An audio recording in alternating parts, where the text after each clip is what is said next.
Prospector or Vulture? You're looking to be the next king of industry in Star Citizen? Where do you start? Let's go. So I want to get the obvious out of the way. Obviously, these two are in two completely different industries in Star Citizen, with MISC Prospector really focusing on the mining aspect of the game and the Drake Vulture focusing on the salvage aspect of the game. The two ships are not normally compared against one another. I suspect there's a lot of people like myself when I started out that maybe have a bit of credits in the game that are looking to really get started in an industry and find a ship that is going to make them money going forward, especially with the fight for pyro missions just coming to a completion here. And I think a lot of people are going to be actually comparing these two, even though they do completely different things. Now, despite the obvious differences, I think that the two ships actually compare very well. Both of them are priced reasonably similarly. Both of them are the starter ships in their given industries. And both of them are very attainable for your average player. So let's jump into the actual similarity, shall we? So both ships are really designed for the solo player, and both of them offer the amenities that a solo player would need. Primarily is really just a bed so that you can bedlog for the time being, but they do have bathroom facilities, drinking, eating facilities, etc. Like I mentioned earlier, both of them are entry-level ships in their respective industries. They both offer a variety of paints if you're into that kind of thing. If you want to kind of customize your ship, some people like to do that. You really can't compare the ships without also comparing the industries that they represent, and both of those offer a lot of similarities as well. For instance, both mining and salvaging offer a variety of ways to get the material. Now, in one case, you're mining asteroids and rocks, and in the other case, you're salvaging ships, but both of them are often found in similar places like asteroid fields. Both industries are very beginner-friendly, they don't require a lot of combat experience, and you really don't have to be the best pilot in order to actually get started. That's really where the similarities end. Now, if we take a deeper dive into the mining industry, mining requires the refining of goods for maximum profit. That means that even though you're done your mining, you still have to go off to a refinery to actually get somebody to refine those goods so that you get the most money you possibly can. Now, you can sell the ore directly, of course, but you are going to be taking at least a 50% hit on your profit. So it's normally worth refining it if you have time to do it. Now, mining is also a lot more complicated by nature. Having to break the rocks, there's certain thresholds you have to hit, and it takes a little bit of practice. Now, it's nothing that I would be concerned about if you're really trying to get into it. Just expect to have some damage the first few times. You also have to really understand what rocks are actually available and what ores are really valuable, as mining does offer a lot more options when it comes to what you're actually mining for the time being. Mining also has a bit of a limitation right now that requires you to sell it from the ship. You can't actually unload the ore bags, put them into another transport ship, bring them back to the refinery in bulk. But at the same time, salvage actually has a big limitation right now as well, in that if you're taking salvage contracts, they actually tend to spawn too close to the space stations, and you can't actually take the components or the goods off the ship because you're in an armistice zone and you can't use your tractor beam. The other problem with that is there's a cleanup mechanism that runs in Star Citizen that can potentially actually remove your contracts. So for instance, I was out salvaging the other day on a contract. I paid 50,000 credits for it. I wasn't even halfway done salvaging the ship and it just disappeared in front of my eyes. There was a cleanup mechanism trying to make sure that there wasn't a lot of junk out by the space stations, but unfortunately I had paid for that contract and I ended up losing my profit on it. Now, that's one of the other biggest differences as well, is that in the salvaging realm, there are actually contracts that you can take to kind of take a little bit more of a guided approach. Whereas in the mining world, you have to go out and find your own minables. Now, that being said, most people who salvage go off and find their own salvageables as well, so that's really not a big difference, honestly. Now, if we jump into the differences between the two different ships, Drake Vulture is really specialized on the collection of the two different materials for salvaging. So you collect the RMC, that's when you really paint the hull or scrape the hull. And then you can also collect the construction material, and that happens when you disintegrate the hull. And then the ship essentially disappears or breaks into pieces and then disappears.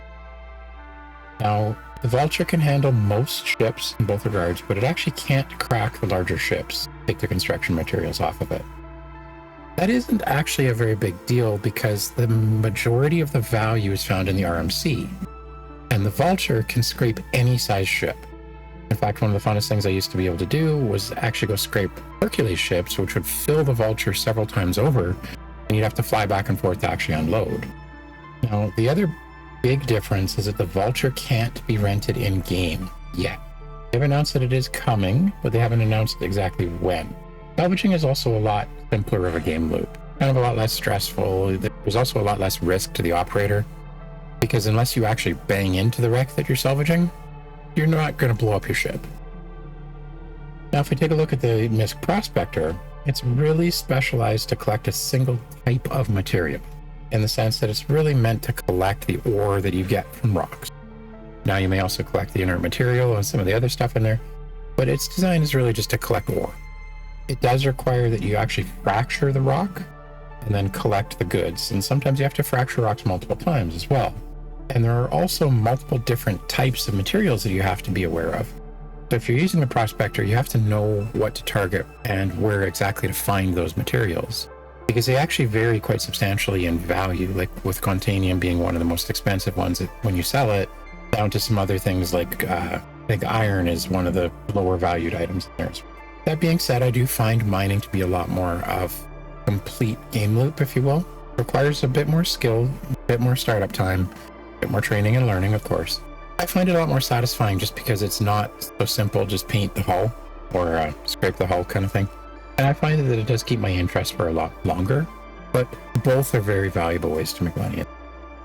Now, if we take a look at the cost and the value ability of both ships, first let's start with the cost. So the Vulture currently costs 2.6 million credits in game, $175 US in the pledge store. Prospector, however, costs $2.9 million in game and only $155 in the pledge store. It's a little bit of a weird imbalance because it actually makes the Prospector a better value to buy with real money than the Vulture. However, the Vulture is cheaper in game. So a little bit weird of a balance there. Now, both ships have the capability to make a decent amount of money. The Vulture, I personally find, averages slightly higher per hour than the Prospector, but it honestly varies a lot based on luck. I find with the Vulture, you can take contracts. They're really kind of controlled. I mean, if you take a 50,000 credit contract, you know exactly the ship you're going to get, you know exactly where it is. There's a map marker. Whereas when you're mining, really up to the luck of you finding that mineable. So it really does vary a lot, quite honestly. Now, generally, the experts on the internet, call us that, seem to think that the Prospector has a higher hourly income than the Vulture. But again, I find it very location and luck dependent, because with the Prospector, you need to make sure that you are in the certain areas looking for the certain types of rocks. And the other downside with the Prospector is there's a lot of rocks that you simply can't break. Whereas with the Vulture, any item that is salvageable, you can salvage. There's a very big difference there. Now, that being said, as far as what you can expect, I would say that both ships can very easily make 200k per hour if you have a basic understanding. Now, I've made 500k an hour in the Vulture, and I've made significantly less than the Prospector sometimes. So again, it really depends on the luck and the servers and how things are really going that day. Now, just quickly moving into the gameplay experience and the industry considerations for the two different ships. The Drake Vulture, I find to be a lot more of a passive and relaxing type of gameplay. Really, you scrape the hulls, which is just a matter of painting back and forth to remove all of the hull material. Then you simply break up the ship, collect all of the goods into construction material, and you're good to go. It doesn't take nearly as much skill, although there is some skill to be had there, don't get me wrong. There's a lot less competition compared to mining, but it's also dependent upon the availability of racks. What that means is that it also depends on the people that are on the server. Sometimes I have a very difficult time finding salvage panels, for instance, or racks, and the contracts are broken. And whereas sometimes I have really good luck finding minables. Now, I do find that salvage is good for players who kind of enjoy exploring rack sites and really capitalizing on battles, both PvP and PvE. And with a little bit of thought to it, you can actually find some pretty good salvageable material.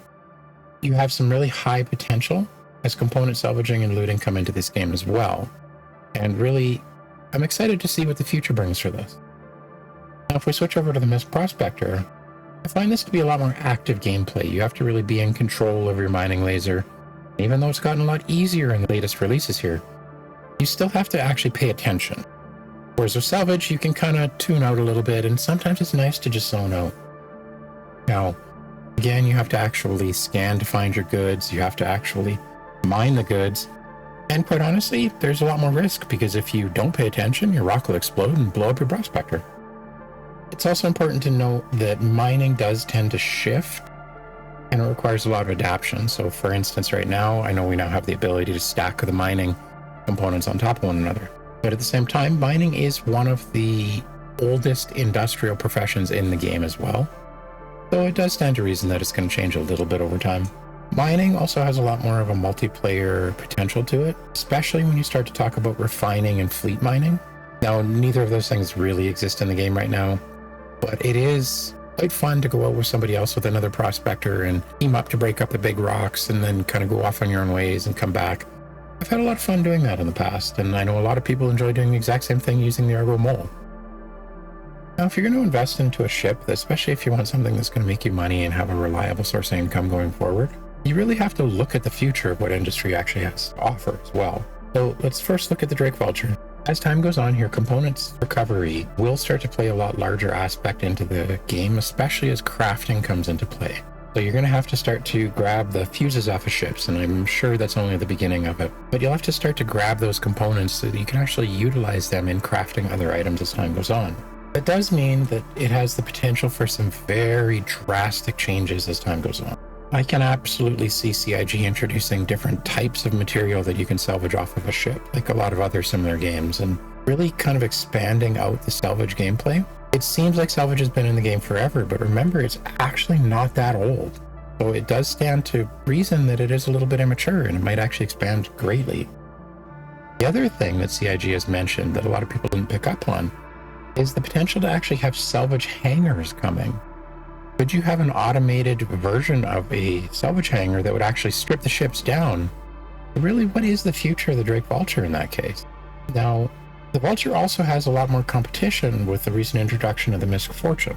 Again, not really part of this conversation, but it is a similar ship that does a similar thing. So the question is, how will CIG differ the two as time goes on and things start to balance? So if we now move on to the MISC Prospector, it's in a very well-established industry in the game, but there are some pretty big plans for the future.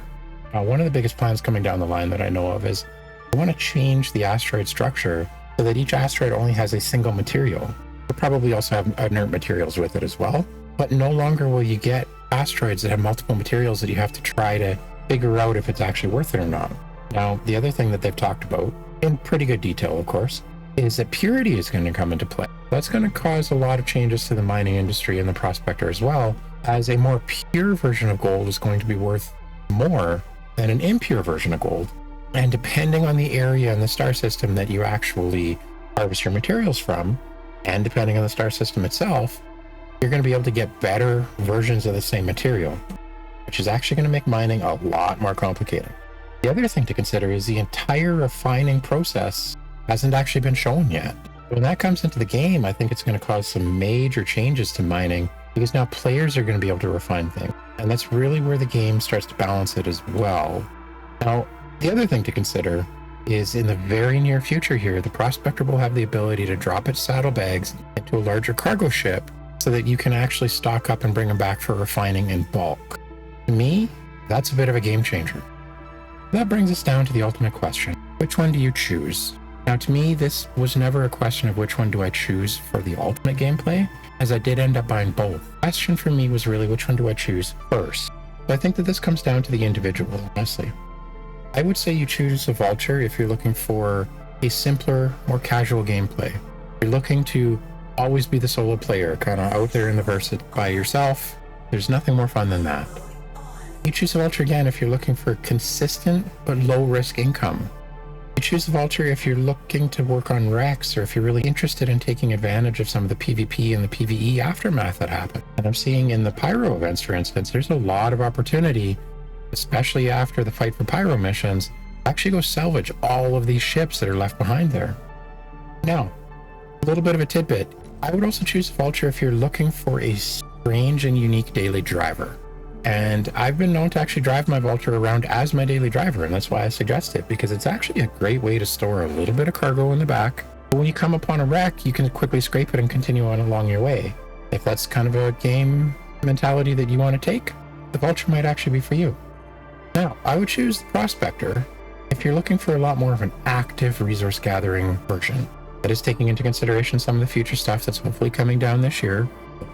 If you're looking for something a little bit more active where you have to pay attention and it actually takes a little bit more skill to break these, Prospector's probably for you. Now, if you want the potential to earn a higher, riskier profit, again, the Prospector might be a good option for you. Now, if you're interested in the entire refining and interacting with the broader economy, again, the Prospector is probably a really good fit for you. The other one that I'll throw in there is if you're honestly looking for a ship that's easier to fly, I find the Prospector substantially easier to fly than the Vulture. The forks on the front of the Vulture always end up hitting the ship. I don't know. Now, just a couple of thoughts. I mean, again, this is a very personal decision. Both ships and both industries are very well balanced with each other right now, I find. But there really is no clear winner here. This really comes down to what kind of game style and what kind of gameplay do you want to do as an individual.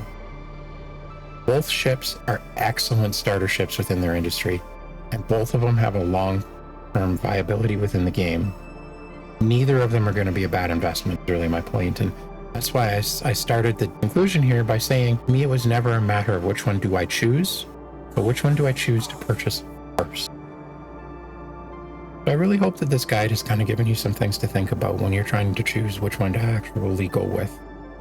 I know, again, with the conclusion of the Fight for Pyro coming, there's probably a lot of people in the game that have that $3 million mark, and both of these ships are viable things to jump into if you're looking for a nice, reliable source of income going forward. Now, again, all of this is just my personal opinion, but I really hope that I've given you something to think about today. If you like what you heard, please make sure you like and subscribe, and I'll see you in the next one.